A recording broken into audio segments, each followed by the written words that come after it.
It's my second cup of tea moment.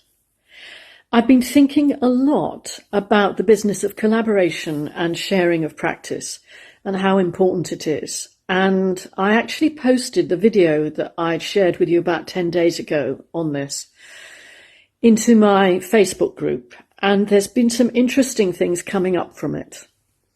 One thing that came up was that the SLTs in the group commented that it's essential in medical practice and clinical settings that teamwork goes on, and it's part of how those professions roll.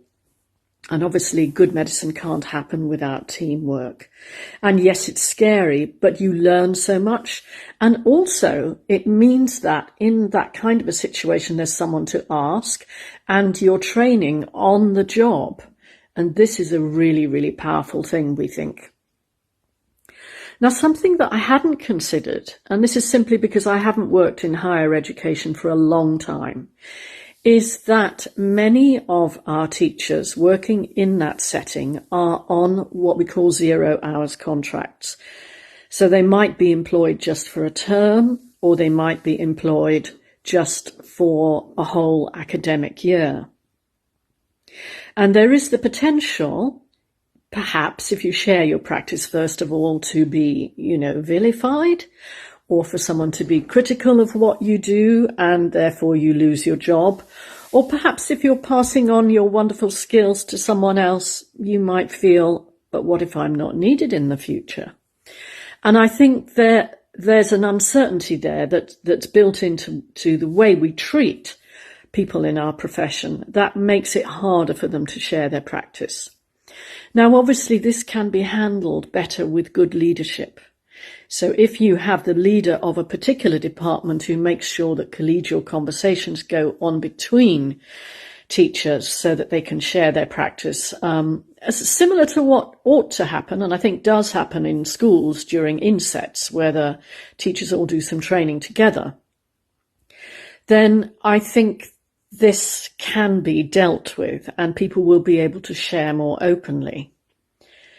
There is another thing that can happen in higher education.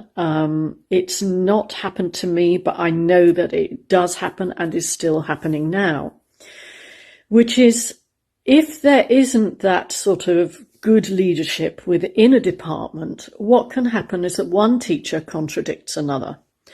And this can happen without intent. For example, if you have someone who's more of a performance coach and someone who's more of the one-to-one singing teacher, let's suppose a student's being coached in a class setting. And the person doing the coaching in the class setting asks the student to do something that contradicts what they've been working on in their one-to-one lesson. What do you think that student is going to say in that situation? Of course they're going to say, "Oh, but..."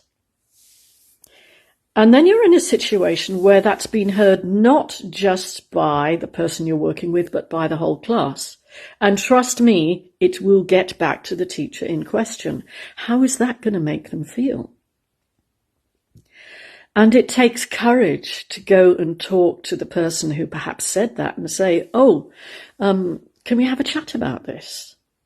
And again, that can be handled with leadership.